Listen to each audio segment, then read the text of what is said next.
How's it going, everybody, and welcome back into the SFS channel. My name's Gavin, and today we're going to be running through our next tier list here on TierMaker, giving a little bit of a different rankings breakdown here, a different style of a video as opposed to your traditional numeric rankings. We're going to be comparing and contrasting some more similarities between these guys, putting them on different levels of playing fields here, and breaking down some outlooks for the Dynasty rookie class of the 2022 season here at the wide receiver position. Again, these are all rookies in today's video. We've actually got 19 players up on the board, and by no means are these the only players we'll be talking through this offseason. I'll be making YouTube shorts and other styles of content for some of the other names lower down even further on the list today. But again, keeping today's video just inside of that top 20 grouping of players, and again, breaking these guys up into categories and groupings that I see them being most similar to one another. So the running backs episode for this was posted in the middle of last week. That was the last video we put out on the channel here, but now that we're starting to roll into the summer, I'm going to be ramping up my content a lot, putting a lot of information into the website, sizzlefantasy.com, getting you guys a ton of content for this offseason. So I can't wait. We're going to be doing a ton of community mock drafts. So if you're new around here, go check out the Discord server. The invite link to that is in the description of today's episode, or you can find that on our website, again, sizzlefantasy.com. And of course, if you're new around here, make sure to click that subscribe button, turn the bell on so you're never late for an episode. Again, lots and lots of content coming your way, and I'm super personable. I try to be really interactive with you guys. So any questions, comments, whatever it is, put that down in the comment section down below, and I will get back to you at one point or another. My turnaround is usually pretty quick, within a day or two. And of course, you can go check out that Discord server as well and drop your questions into that community group. But without further ado, we're not wasting more time. Let's get right into today's episode. I'll be breaking down and giving you guys a quick overview of each category, and then we're going to start putting some players up here on the board like we did again for that running backs episode. So go check that out after this video if you haven't seen that one yet. But our 6 categories today are going to be our day ones. These are guys that I think have the chance to be contributors at a legitimate, fantasy production level from day one here. You walk onto the field week 1 and you have a chance to see a quality volume of targets headed your direction. These guys have the talent and the skill level to produce in an effective manner. This is your, not to say they're quite on par with the talents of your Jamar Chases, your Justin Jeffersons, but that type of immediate impact is what we're looking for as an upside. Again, it's nothing guaranteed or that this is the way it's going to be, but I see an avenue for that level of success for these players right away. Obviously, that gives them elite level production ceiling throughout the course of their NFL careers. 1+ red flag is going to be, guys who are on par from a talent and upside perspective through the duration of their career, but the situation they landed in here in the 2022 draft might give them a little bit more obstacles, a couple more roadblocks in their way to becoming those elite level players in an immediate level here as they enter the National Football League. Elite upside is going to be players who maybe aren't quite as talented as the guys in those first 2 categories, but find themselves in phenomenal situations, or they have that talent, but a even worse situation than those players in the first 2 tiers. You're talking about guys who have significant hurdles or, cases to be made why they can't produce at that elite level right off the bat. So again, elite upside, you've got a tremendous ceiling, but maybe that floor isn't quite as stable as it is for those top 2 levels. Legit contributors are going to be guys who are taking that next talent step downward, but find themselves in situations or have the skill set to provide legitimate fantasy production. Not everyone who produces good fantasy numbers is an elite level talent. That's just the way it is. Situation, quarterback play a large part into your overall ability to be a productive player. Those are going to be some of the guys that we toss into that category. Nice ceiling, low floor are players who I think have really nice skill sets, and I would love to see them mixed into the situation here. I apologize if you can hear the fire truck honking its horn outside of the studio here. So again, these are players that have the chance to carve out NFL roles for themselves. Maybe they didn't get high draft capital or have much of a guaranteed use case in their offense, but I do see, again, an avenue to success. And then situational roles are going to be players who really have their work cut out for them. These are guys that have red flags in their skill set. Maybe they're more one-dimensional pieces, or maybe there's a heck of a lot of guys in front of them on the depth chart. So Just like last video, we're going to be breaking this down, putting players up randomly in these categories, and hopefully adding a little bit of suspense to the list for today's episode. So, the first name that we're going to put up on the board here is going to be Jameson Williams, one of the most captivating names in my eyes for the 2022 season. And we're going to be putting him in the 1+ red flag category. So this is someone who I think has a chance to get his name into that day one group. But at the end of the day, I have some uncertainty about the landing spot in Detroit. I think that Jameson Williams, with how explosive he is, his ability to be both a vertical weapon and someone who can do a lot of damage underneath, I see a lot of similarities in the outlook here from some things that I missed with Jalen Waddle as a Dolphin last season. My biggest concern with Waddle when he came out in the 2021 class was, is Tua Tagovailoa going to be able to get him the football in an effective manner over the top of the defense? What I did not project in his role was the underneath usage. And that's something that I think, while Jared Goff is not an elite downfield passer, it's not someone we covet as, someone who can stretch the field vertically at a super high level. I think Williams' skill set gives him the chance to be an underneath volume monster like we saw Jalen Waddle be last season. Now, Amon-Ra St. Brown is in the situation as well, which kind of gets you into that 2 red flag scenario. But Jameson Williams, let's not make any mistake about it, I absolutely love St. Brown as a player, but Jameson Williams is the superior talent here. As a prospect, he has a higher ceiling as to the player that he can become than St. Brown does. So I think that these two players can coexist as a productive fantasy pairing. But again, the Jared Goff situation, having another legitimate target in this offense. You've got TJ Hawkinson as well and DeAndre Swift, who can eat up some plays and some volume in this offense. There's more than one reason or barrier to why Jameson Williams might struggle to be a day one player, but his ceiling is as high as anyone in this draft class, and you're seeing him fall down in some leagues into the 1.6 territory, as low as 1.8 or 1.9 in super flex leagues. He could even see his name fall farther than that. He is a huge value steal right now in rookie drafts, and I would look to get your hands on him as early and as often as possible. The next name we're going to put up on the board here is Christian Watson of the Green Bay Packers. Now, I'm going to put Watson in the elite upside category. I think that Christian Watson is a player who, when you look at the raw athleticism, 6'5" and a 4.36 40-yard dash, he's a lot more muscular than a Marquez Valdes-Scantling, if you will, in terms of his ability to be a physical football player.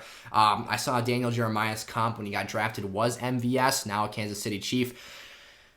I don't necessarily think that that's the case. I think that he has a higher ceiling than MVS ever had because he really struggled against press coverage. He could run past people, but his route tree was very limited. It was a lot of vertical routes, posts, and the fade route or the 9, the go ball, whatever you want to call it. He was a vertical player. He was not someone that was looking to attack underneath, and I think that Christian Watson has a lot more ability to refine his route tree and be a guy in this offense who could see legitimately at some point this season take over 25% of the target share in the Green Bay Packers offense. There's no reason why he can't do so. You've got Sammy Watkins, Randall Cobb, Allen Lazard, Amari Rodgers, and those are all names, but at the end of the day, I think that Christian Watson by far has the chance to be the most productive player in this offense this year and be the guy that Aaron Rodgers locks in on. Between Randall Cobb and Amari Rodgers, those are two guys that are really pigeonholed into a slot role for this Packers offense, where Matt LaFleur likes to get big bodies on the perimeter in the run game blocking. So just the size alone will give Christian Watson a legitimate case to be on the field early and often. He's going to want him and Lazard out there creating, again, a seal on the edge for Aaron Jones and A.J. Dillon in the blocking scheme. And again, Aaron Rodgers can check out run plays, throw quick hitters to Christian Watson, and I think the ceiling is sky high when you have that level of quarterback play. The one question mark is long-term, who will the quarterback be for the Packers? But today, I love Christian Watson in that situation. The next player we're going to be talking about today is going to be John Metchie. I'm going to put him in the legit contributors tab. So we're kind of going right down the list here. We did skip over that day one section, but that's because there's only 2 names I'm going to be putting into that category. But basically every other tier, especially these lower ones, have a lot more names. So we're going to be filling those out earlier on in today's episode. But John Metchie, someone who I think in the Houston Texans role has a really nice chance to be a legitimate contributor, playing in a big slot position. The outside roles obviously being filled by Nico Collins and Brandon Cooks. I think that this is a really good situation to set him up for success. Davis Mills is still a developing, growing quarterback, and as more of a pocket passer or traditional role for a quarterback, I think that you're going to see him get out in space, catch the football underneath, and one of the most underrated parts of John Metchie's game is his physicality after the catch. He was one of the best players in the nation this season at breaking tackles out in space, and for a larger body, again, playing that big slot role, someone who runs really underrated routes as well. He's not a super elite athlete, not someone that's going to absolutely run past you time and time again, but this is a guy that can be a contributor in a high level for an offense that's going to probably need to put up points. They did make a lot of efforts to improve the defense through this draft, and the ceiling for this Texans offense is going to be capped at a point. But I do think that even in that slot role, he has a chance to be the number 2 target in this offense behind Brandon Cooks and potentially be a quality wide receiver 3 contributor this season. And as his role continues to expand and develop and as he improves as a player, you can see, again, legitimate wide receiver 2 numbers down the line for John Metchie playing as a part of that Houston Texans offense. The next player I'm going to put in that legit contributors tab is going to be David Bell, wide receiver for the Cleveland Browns. Now, Bell fell a lot farther than I expected in the draft due to some lacking athleticism. But David Bell overall is someone who I think has a chance to be penciled in as that number 2 wideout alongside Amari Cooper. I think that there's a lot of reason to be extremely excited about the Deshaun Watson situation, barring a suspension and needing another quarterback to come in here and kind of bridge through that suspension period if that ends up being the case. You're hearing some chatter right now as we approach the season and we have some uncertainty. Maybe Deshaun Watson doesn't end up getting suspended until 2023. The NFL is not rushing their investigation. They're making sure they get all the details straight. But nonetheless, when Deshaun Watson is no longer, you have to expect some level of rust when he doesn't play for over an entire year at this point. But when he's out there on the field, and this could potentially give David Bell some opportunity to develop his skill set and refine some of those traits to an even further extent. At 6'2", 205, I think he's the perfect size to either be lined up inside or outside, used in a versatile way around the formation. I think that maybe throughout his rookie season, David Njoku has a higher target volume than David Bell does in this offense, but I see a lot of reason to be enthusiastic and excited here. If you can snatch up David Bell in the second round of your rookie drafts, I think, again, he has long-term potential to be a legit contributor in this offense. And with that ceiling and the quarterback play that Watson provides, I really like the opportunity here. I'm going to put Taekwon Thornton. Where is he at here? Taekwon Thornton, where'd you go? Here he is. The second round draft pick, actually selected ahead of George Pickens and Skyy Moore into the nice ceiling, low floor category. The intrigue for me with Taekwon Thornton, the New England Patriots wide receiver, again, the 53rd overall selection, pretty much a lot higher draft capital than a lot of people expected to see him get. The case to be made here is that he is a burner, ran a blazing 4.28 40-yard dash, the fastest of anyone at the wide receiver position in this year's class. The case to be made is that you're playing with a precision passer, a pocket passer in Mac Jones, who's going to put the ball on time and on target. And if Taekwon Thornton's able to run past people, there's a legitimate case to be made that him and Mac Jones can connect for some pretty big plays here. That alone makes me like his ceiling. He's going in the third round of rookie drafts here this season because a lot of people don't value his overall skill set. The speed doesn't always pop on tape. And he's, a bit lean for a player who's 6'2", 183 pounds. That's a little bit frail for most of our liking. You'd like to see him running that speed closer to 190, 195 pounds. And a lot of people, again, don't think he'll translate super well to the NFL level. And what I'll tell you that despite getting that second-round draft capital investment from Bill Belichick, the reason we have to take that with a grain of salt is because Coach Belichick is going to put the best player on the field. If Taekwon Thornton is not the best player for the job, if he does not prove himself in training camp and throughout the preseason that he deserves to be a starter in this offense, he will not get playing time. We saw this with N'Keal Harry, a former first-round pick. It was a late first-round pick, but still a first-round investment in the 2019 draft nonetheless.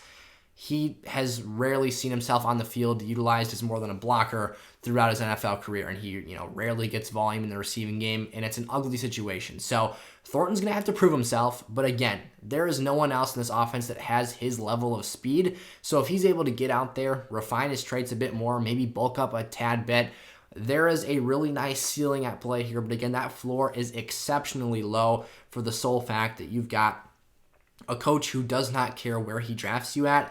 you are simply going to have to walk out there and prove yourself on a weekly basis. The first player I'm going to put in the day ones category is going to be Treylon Burks, the new Tennessee Titans wide receiver. Really nice athletic traits, really great size, body control ability for a player who is a 220-pound athlete, 6'3", out of the University of Arkansas.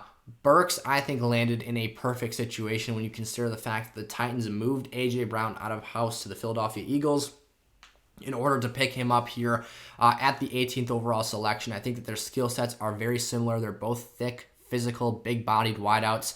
Burks can stretch the field. He doesn't have elite speed 4.55, but that can get the job done. We've seen great NFL wide receivers, very different skill sets, but Cooper Kupps and Devontae Adams ran in the 4.6s, and arguably those are the two best receivers in the NFL right now. So with that situation, the ability for Tennessee to set the play-action pass, get the ball to Burks over the top as well as underneath. He talked about the NFL Combine kind of being that capable player of being a Deebo Samuel level wide back, if you will. Those are all things you love to see, or hear at least. The difference in dynamic playmaking ability of a Treylon Burks is going to give him incredible upside at the next level, and that's ultimately going to open up opportunities. So for Burks here, day one production, is definitely within the realm of possibilities. There's a chance that he plays second fiddle for a very short period of time to Robert Woods. However, with Woods coming off of an ACL injury, I think that just opens the door that much further to Burks being the top option day one for Ryan Tannehill and this Tennessee Titans offense. And again, Derrick Henry, if he can stay healthy and they can run the football and be that smash mouth run, power run team, they're going to have deep shots like they had with A.J. Brown on a regular basis. And, A.J. Brown's biggest hurdle last season were drops and his ability to stay on the field. If Burks can catch the football and not get injured, there is a large ability to be an incredibly efficient player in this Tennessee Titans offense, which you absolutely love to see at this point in time. Now, the next player that I'm going to put here into the nice ceiling, low floor category is George Pickens. And I would argue that he has the highest ceiling of anyone that I'm going to put in this category. You can consider this a hot take. A lot of people have not liked my stance on George Pickens at this point in time. And I do acknowledge the counter arguments to this situation. But to me, this is a very crowded offense with a rookie quarterback or bridge quarterback situation, potentially having a quarterback switch mid-season if Mitch Trubisky starts week one and Kenny Pickett takes over down the stretch of the season. We'll see what happens. We don't know. Mike Tomlin said there's a shot that Kenny Pickett starts week one. But if Trubisky starts for the first quarter, the first half of the season, whatever the case might be, and you have to switch QBs in the middle of the year, that's going to put chemistry in a funk. That's going to mix things up even further. And when I dove into the numbers, seeing how much volume Diontae Johnson has seen throughout his first 3 NFL seasons, now walking into year 4, there is an argument to be made that Kenny Pickett likes a different target better, that he wants to throw the football to someone else, maybe with his ability to put the ball downfield better than Ben Roethlisberger was able to down the stretch of his career, which led to Diontae Johnson's numbers being terribly low in the efficiency categories. Maybe George Pickens comes out here, flashes that 6'3", 200-pound athleticism, the ability to basically dominate press coverage and get vertical. This is an explosive player, someone who you could argue could be the number one target in this offense. But with what Diontae Johnson has done as a proven commodity, as a volume possession receiver, and he can do some work after the catch as well, but they had to use him in that way with Ben Roethlisberger in the late stages of his career. And then you've got Chase Claypool, a legitimate outside receiver when he's healthy. Now, he had his fair share of injury struggles last season, constantly nicked up, leaving games for quarters at a time, or even leaving and never coming back to the contest. Diontae Johnson has had those struggles throughout the 2020 and 2021 season as well. Pickens could carve out a legit contributor type role, but in year one, the commitment that this team shows to running the football, Najee Harris led the NFL in touches last season. And when you just talk about the volume of passes that he was getting on the backfield as well, I just don't see an opportunity for Pickens or a strong chance that he gets a high-volume workload in the near future. Maybe the Steelers don't extend Diontae Johnson. It feels crazy to say that for a player who's been so productive and integral to their offensive scheme, but they've been also shuffling through offensive coordinators like there's no tomorrow. So this Steelers situation offensively is a bit muddy for me right now, and I do see some real flaws, holes, and reasons for concern that I I'm fading George Pickens on my board this season. I might go and buy low if he has a rough rookie season because I love the talent. It's fantastic. A lot of explosiveness, a super high ceiling. I wish my Green Bay Packers would have selected him or had the opportunity to take him in the draft. But I think that the landing spot for now, for me, is a bit unattractive and something that I'm looking to stay a bit away from here. Romeo Doubs is going to be the next player I talk about. I'm going to put him into the situational role category because I do think that he has an opportunity. He's steadily progressed his production in college, which isn't something that we always like to care about too much. I care more about traits than I do about statistical production at the college level because ultimately production is not the thing that translates. It is those traits and those abilities to make plays to the next level, find a situation where you can carve out a role, get some legit volume. And at the end of the day, I do think that production gives you an avenue to see that Romeo Doubs improved as a player each year that he played at the University of Nevada. But at the end of the day, he does have his work cut out for him. Kind of like we overviewed here at the top of the video.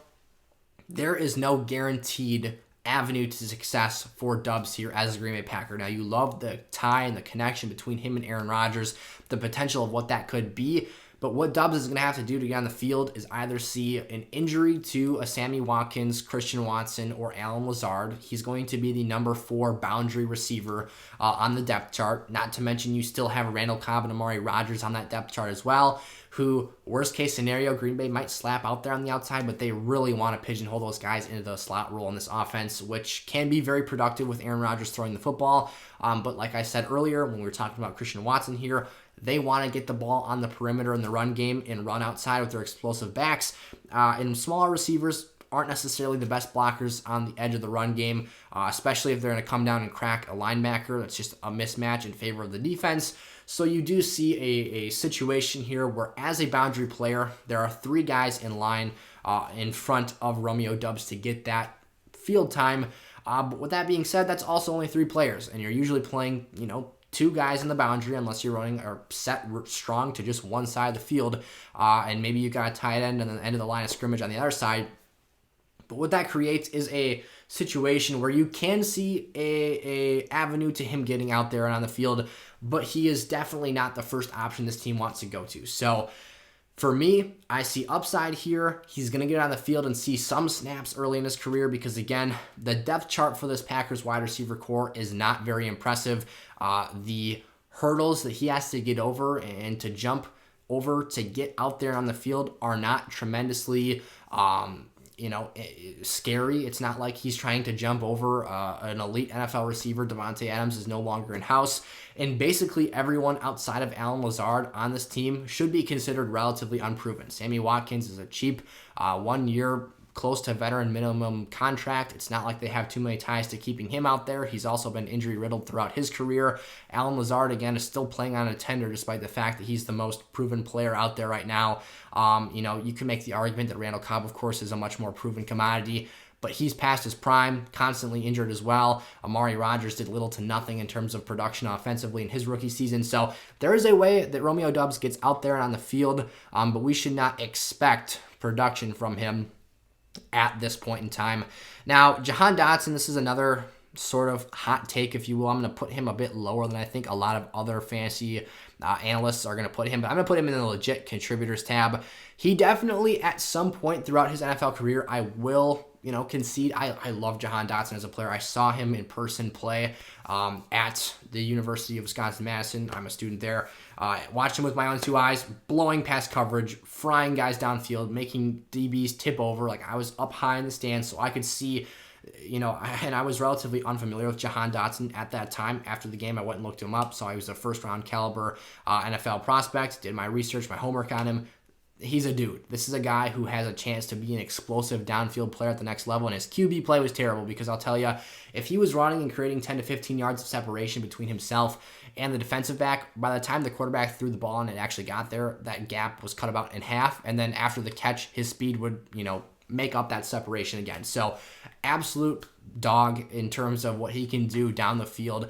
I've comped him to sort of a Hollywood Brown level player in terms of his upside and ability to be a field stretcher.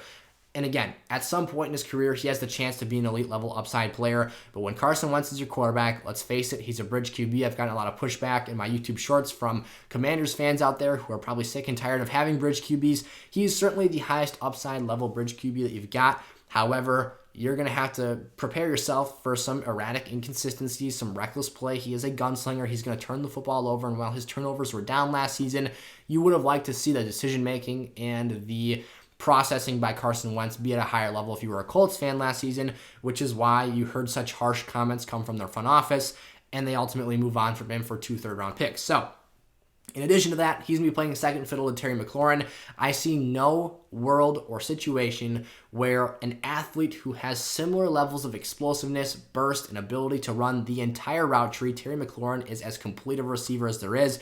He has just been playing with absolute terrible quarterback play, from your Taylor Heineke's to playing with Alex Smith coming off of that leg snapping a few years ago. I mean, I felt, incredible story for Alex Smith, but every time he dropped back in the pocket, I was like holding my breath for him, scared to death that he was going to get hit the wrong way or whatever the case might be. I wish he was still playing, but at the end of the day, I'm also kind of glad he walked away because I think everyone in the NFL community can feel for Alex Smith and the terrible recovery process that he had to go through there. But at that point in time, he was not playing football at his highest level. Who else did he have? He's played with Dwayne Haskins, his former college quarterback. Rest in peace, Dwayne Haskins. But at the end of the day, Terry McLaurin has not played with elite level quarterback play. And when he has all the traits that he has, again, maybe not quite as explosive as Jahan Dotson, but Terry McLaurin is a freakish athlete in his own right. In addition to being a 6'3" player, I don't see Jahan Dotson bunny hopping him in terms of volume and production in this Washington football team offense anytime soon. But the talent is there. The upside is there. At this point in time, though, I think he's the wide receiver 2 in that offense. And for an offense that has a capped ceiling and definitely a floor that is not super fantasy favorable, I'm going to be relatively conservative with my assessment and my expectations for him. The next player I'm going to put in the elite upside category is going to be Skyy Moore here, putting him alongside Christian Watson, 2 players that landed in, dream scenarios in terms of the quarterbacks that are going to be throwing the football their direction. The one situation that I think that Skyy Moore has to deal with that Christian Watson does not, and I absolutely loved Skyy Moore as a prospect, watching his tape, his college film, when I was assessing this rookie class, not knowing their landing spots yet, just evaluating their talent.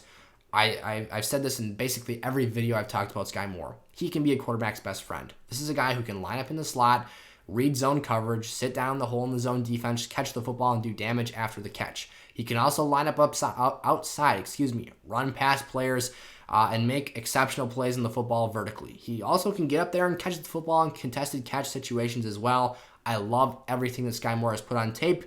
Again, the red flag, though, that I see for Skyy Moore that I don't think Christian Watson has to deal with is barriers to entry. There are a lot more proven commodities or players who at least have carved out roles in this offense for Kansas City that Skyy Moore is going to have to compete for with targets.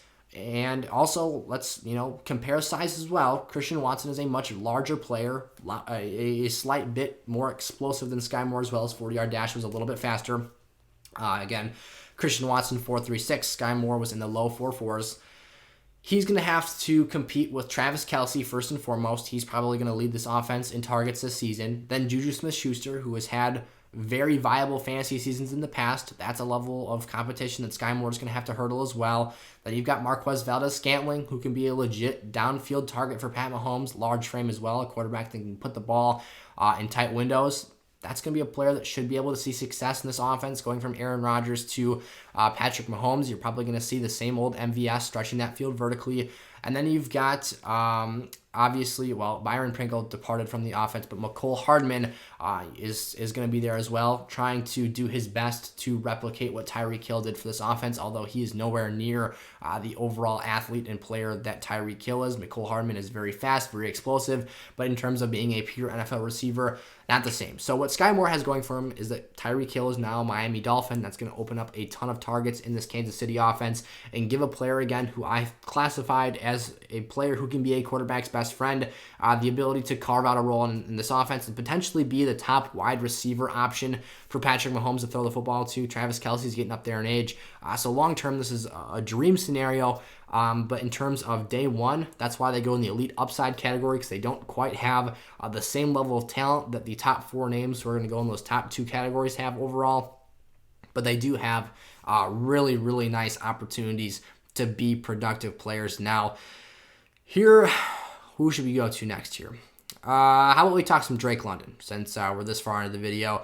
Drake London, for me, goes in the 1+ red flag category. Now, as I prefaced at the top of today's video, the day ones in the 1+ red flag category, for me, have similar levels of talent. I think that as NFL players, as NFL prospects, these top 4 players have the highest ceilings to reach of anyone in this draft class. I think that these players have the opportunity to be the most legendary, if you will, and have the best NFL careers. However, the day ones have slightly better situations in my book than the 1+ red flags do. Because again, Jameson Williams is a guy who has that Amon-Ra St. Brown competition for targets and Jared Goff quarterback situation.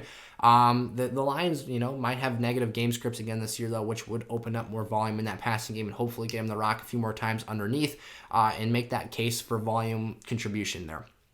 Drake London, for me, his red flags stem from Marcus Mariota as the quarterback play and the fact that this Falcons offense has very minuscule amounts of talent dispersed across the field, which to me implicates that both Drake London and Kyle Pitts are going to get a lot of defensive attention this year, and I think that that's going to hurt their consistency, or their efficiency. Probably their consistency as well when you talk about on a game-per-game basis. When they play against legitimate NFL defenses, they might struggle because when they have the personnel to go double team either Drake London or Kyle Pitts, depending on what they decide to do this year, they're going to have success because of the lack of other weapons that the defense actually has to respect. When Olamide Zaccheaus, and I think the Falcons just brought in Geronimo Allison today, are your next best options in the passing game, the defense isn't going to pay much attention to those guys, and they are more than happy to let you try and win with Marcus Mariota throwing to those guys or having a run game centered around Cordero Patterson. So I hate to just bash on the Falcons here, but this is a situation that is very much in heavy rebuild mode. I'm expecting a ton of negative game scripts, which again, like I just touched on with Jameson Williams, could result in Pitts and London seeing respectable volume. I think that Drake London is going to have to produce underneath and use some of that underrated quickness and elusiveness in the open field to make defenders miss and do some damage after the catch. But he is not the fastest guy in the world. It's my biggest knock on Drake London. Fantastic and phenomenal size, ability to box out players and win contested balls. And he's a handful to tackle in the open field. But again, not a super explosive athlete that's like some of these other guys are. And he's going to have to produce in the underneath game and be maybe one of those big slot receivers. I've seen a lot of comps to Michael Thomas. I think that he's a slightly different player than MT is. But he definitely has a use case. He just needs the right quarterback. He's got a super high ceiling. But for this year, I wondered about his floor and his ability to be a day one contributor. And that's ultimately why he falls down here in the 1+ red flag category. But again, the talent is there to have that elite upside. And I think that once the Falcons get the QB position correct, whether that is third-round pick Desmond Ridder or somebody else, I'm a huge Desmond Ridder fan. But I think that right now this Falcons offense is quite the, task that he's going to have to climb or obstacle that he's going to have to get over if he wants to be productive in this offense, between the O-line to just the lack of talent around him outside of Pitts and London offensively. This is a rough 2022 that I've got penciled in for that Atlanta Falcons offense. The next player I want to talk about here is going to be Chris Olave, the new New Orleans Saints wide receiver, who was actually selected just one pick after Garrett Wilson, who we'll talk about in a little bit here, 11th overall by the Saints. I'm going to put him in the elite upside category. I do like the situation a lot, although this wide receiver room is getting a little bit filled up for the Saints for my liking. I do think that what Chris Olave brings to the table is different than what Jarvis Landry, who just recently signed there, and Michael Thomas bring to this New Orleans offense. And I think that with Jameis Winston as the quarterback for this team, you get a lot of upside vertically. And that's something that the Saints team didn't really have at the wide receiver position last year, which was extremely limited. You obviously had Taekwon Smith, but he is very inconsistent. His hands are quite bad as well in terms of just dropping big plays downfield. And Chris Olave is a huge step up in that category. If he's able to separate downfield, which he does at a high level, one of the most smooth route runners in this class, he can really contribute all over the field, but especially what he brings to the table that Michael Thomas and Jarvis Landry don't have is that game-breaking speed. 4.39 40-yard dash is going to be able to let him separate vertically downfield. And that route running as well is exceptional, which will give him that much more ability to create that downfield ability to make splash plays and be a super efficient player. But again, the targets are going to be something that now I'm worried about just a little bit more because Jarvis Landry and Michael Thomas are both possession receivers. I think that what's nice is that all three of these guys are fairly versatile and can line up either in the slot or outside. So the Saints are going to have a lot of flexibility offensively to create mismatches, line guys up in different situations. And if Alvin Kamara is able to be out there and, we've still got that, assault and battery case, I believe is what it's officially distinguished as, looming over his head. I think he still has to, go to trial or court, whatever it is. I'm no legal expert, but I'm pretty sure that's still a reasonable issue that fantasy managers, especially dynasty owners, should be relatively concerned about. That's in the realm of possibilities. And even if Alvin Kamara is able to be available week 1 for the Saints, Commissioner Goodell could always suspend him for obviously his behavior off the field. So I'm looking at Chris Olave as someone who has the opportunity to be extremely efficient with Jameis Winston's rocket arm. He is a gunslinger. He is going to throw the football downfield when he has the opportunity to, or even at times when he doesn't have the opportunity to, he will still launch one downfield because Jameis Winston is a national treasure. He does really dumb things at practice, in the game sometimes. He's wildly entertaining, let's just say that. But again, with Michael Thomas coming back, if he's able to be even 80% of the player he was that one season, 2019, with Drew Brees breaking all those records, he's going to see a lot of volume coming his way. And again, Jarvis Landry is a very formidable possession receiver as well when he's healthy. But neither of those two guys are super explosive, which leaves that perfect situation carved out for Olave here in 2022, which gives him that elite upside, but not nearly the floor of the top two categories. The next player I'm going to talk about here is going to be Jalen Tolbert, the wide receiver newly of the Dallas Cowboys 3rd-round draft pick. I'm putting him in the legit contributors tab here. And the one thing I don't love about the situation is going to be the comp that I have between him and Michael Gallup. I think that they're both X receivers, meaning they're going to be guys who I think line up best on the boundary and run vertically breaking routes. However, with Gallup's ACL injury, I do think that this opens the door for Tolbert to be or to jump over him in terms of targets. I think that Dak Prescott, if he's able to connect early and often with Jalen Tolbert and develop that relationship, that chemistry, this could be a very successful and productive combination. Now, Tolbert did have low levels of collegiate competition at Southern Alabama. However, he dominated just like he was supposed to. He did the things that we needed to see from him in order to be optimistic about his outlook for the season. And obviously, we've seen small school guys come in and have success fairly quickly at the NFL level, so there's no reason why he can't. Again, it might become a bit conflictual. If you see him and Michael Gallup doing the same things well, they're going to have to figure out how to break up their target share and use both of them effectively. Gallup just got an extension long term, but again, is coming off an injury. If he's rusty, isn't able to be the fullest version of himself, we'll see what happens there. But they do say it takes a full year to get back to yourself 100%. You can play football. Prior to that 1 year marker, you're cleared for contact, usually prior to that marker.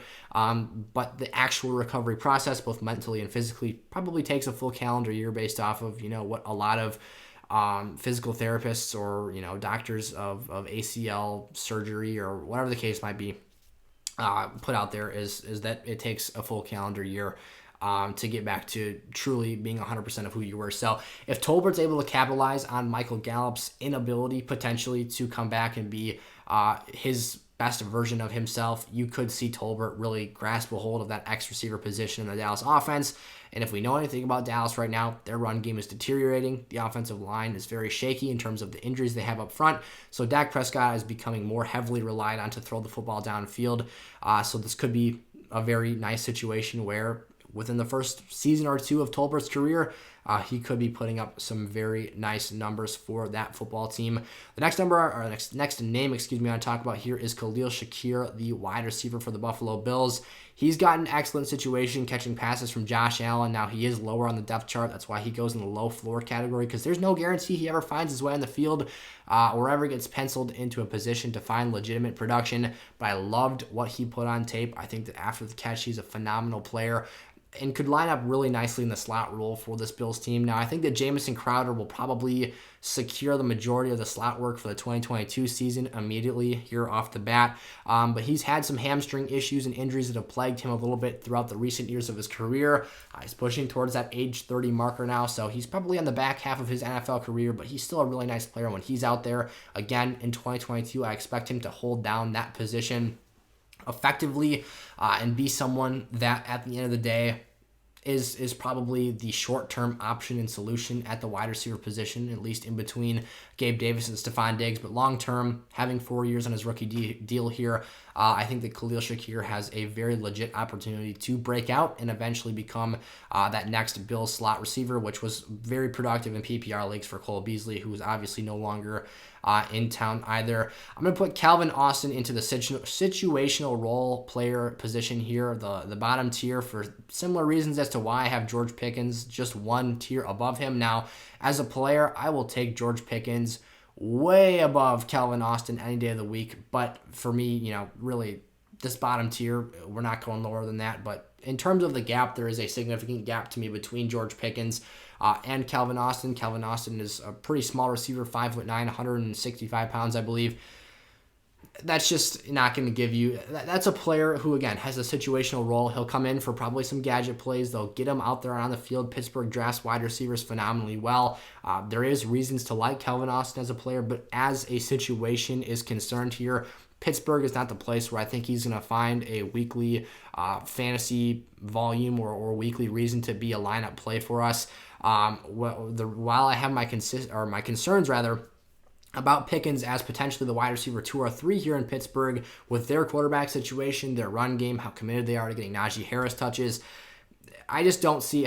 When I have my problems with George Pickens finding his role and his volume in this offense, I have those same issues for Calvin Austin to a greater extent, because now he's probably at best the wide receiver 4 in this offense, maybe even the wide receiver 5, who has to earn his way onto the field into those gadget roles and into those situational plays. So I definitely have my concerns about him there. Now, I'm also going to add into this tier, just because we want to talk about, get the situational role category out and taken care of here before we talk about 2 players who are going to be going a bit higher on the list today. Velus Jones for the Chicago Bears, someone I'm not super bullish on here. The case against Velus Jones is very, very easy. He actually may have just turned 25. I forget if his birthday was on May 11th or if his birthday was like the 15th or something, but he is literally going to be 25 years old as a rookie walking into week 1. His birthday is sometime during the month of May, so depending on when you're watching this video, he is already for sure 25 years of age and will be obviously at kickoff. Super, super old rookie. You don't love to see that. When you've got a player who took that long to get to the next level, it makes you wonder why. Why did it take so long to obviously vault yourself onto that NFL level stage? And he actually played at USC in 2016 with Ronald Jones and Juju Smith-Schuster, so he has been around the college football scene for a long, long time. The reason he is pigeonholed into the situational role category is because, to me, I think his best use case is as a special teamer, as a return guy in the kick game, and potentially a punt returner as well. The Bears love to have extremely productive players at those positions. Not faulting them for that there. I think he can do very well in that spot. And technically, there is a situation where he gets himself up to as high as the wide receiver 2 role in the Bears offense, but I don't think that's a long-term gig for him. I don't think he's a franchise wide receiver 2 for this offense. I think that Darnell Mooney, as much as I love him, the Bears would probably like to have him be their wide receiver 2 at a point here. They'd probably like to bring in someone who has a more dominant skill set, better athletic intangibles from just having size. And, Mooney's got great speed. He's a smooth route runner and can separate great vertically. He was a steal out of Tulane a couple years ago in the draft. I believe 2020 was the year he came out. But again, Velus Jones could become the 2022 wide receiver 2 for Chicago's offense. But how much upside does that player in that offense have in that situation? That's a real case to be made. I think that the Chicago Bears offensive ceiling is still capped at a certain spot. I think that Justin Fields could be a productive rushing quarterback this year. But again, outside of Darnell Mooney, I'm not really too interested in Byron Pringle, Equanimous St. Brown, Riley Ridley, the brother of Calvin Ridley, who is not playing this year because he decided to play FanDuel instead. And at that point in time, none of those names really excite me that much to be a wide receiver 2 for the Chicago Bears offense. 3 names to cover here in today's video. The last player I'm going to put down in the situational roles category is Wandale Robinson out of the University of Kentucky, a former running back. Has, the chance to be a tiny wide back, if you will. He's 170 pounds, only 5'8", 5'9" on a good day, if you want to give that to Wandale. Love his tape, love his skill set, super explosive, really twitchy. But to me, this is more of a gadget player than a legit week-to-week volume producer. Definitely have my red flags with Wandale Robinson, but at the end of the day, he is a nice athlete. They do have their concerns and frustrations with Kadarius Toney, which is why I think they drafted Wandale Robinson to be kind of that underneath slot, again, wide back. He's a really small player, though, so I worry about getting him a high volume of passes underneath. I just don't know if he can physically hold up to that level of punishment. I think that there's a reason he obviously had to transition from running back to wide receiver. But again, that skill set is nice to have. They can use him in a variety of unique ways. So we'll see. It's the Giants offense at the end of the day, and they still have Kadarius Toney on the roster. Whether or not they choose to move him because of their frustrations with him is honestly, up to the Giants. But I see a high ceiling, but a super low floor for Wandale in New York at this point in time. The last player to go in the day ones category for me is going to be Garrett Wilson, who is not going to the top. There he goes here. Garrett Wilson is the last player that goes in the day one contributor category for me. Now, there are a lot of people out there who have their legit concerns, and I will validate those concerns about Zach Wilson. However, I think day one, Garrett Wilson walks in New York as the best wide receiver on this football team. To me, he is the best wide receiver in this draft class from athleticism for a 3.8 40-yard dash, 6 feet tall, 195 pounds. He's got the athletic traits I look for. His body control is off the charts. His ability out in space is very nice as well. He can jump up, play physical. He's got great play strength, and he can be a viable athlete in the blocking game as well. I love everything about Garrett Wilson. I think that this player has the chance to be a faster version of Devontae Adams coming out of college here. I think that the skill set, the route running, it's all there. I think that he has the potential to be the most refined wide receiver in this draft class. And again, running a 4.38 when Devontae came out running a 4.6 plus, I see a lot of upside and a lot of reason to be excited. Now, he does not have Aaron Rodgers throwing him the football like Devontae Adams had throughout his entire NFL career to this point. Zach Wilson still has a lot of question marks and reasons why, people might think he's not the guy. And I understand it. His rookie season was shaky at times, and he had a lot of bad tape, but he also had good tape. I watched his film, and throughout the season, I saw his footwork improve. I saw his confidence in throwing the football downfield get better. And let's not forget, Zach Wilson was widely compared to Aaron Rodgers coming out of BYU, and Aaron Rodgers sat behind Brett Favre for 3 years before coming in and having a lackluster first year in his 4th NFL season as a starter. And now looking back, he has the second most amount of MVPs all time, just behind Peyton Manning. Now, am I saying Zach Wilson is going to become the next Aaron Rodgers? No, but what I'm saying is that sometimes quarterbacks don't exactly pop in year one, so we got to be a little bit more patient. The Jets have done everything that a team needs to do to put the infrastructure around him to be successful, and getting, in my opinion, again, the best wide receiver prospect in this draft class is certainly a step forward in the right direction. Getting him the top running back in this draft class as well, another great thing to do, addressing the offensive line last year, getting a Michael Carter who can be a scat back for this team. They're doing things right for the Jets and for Zach Wilson. And I think that, again, Garrett Wilson could walk in day one, bunny hop Elijah Moore, and lead this team in targets here for the 2022 season. And that leaves me here with Alec Pierce, the wide receiver from Cincinnati, who I was not huge on whatsoever coming out.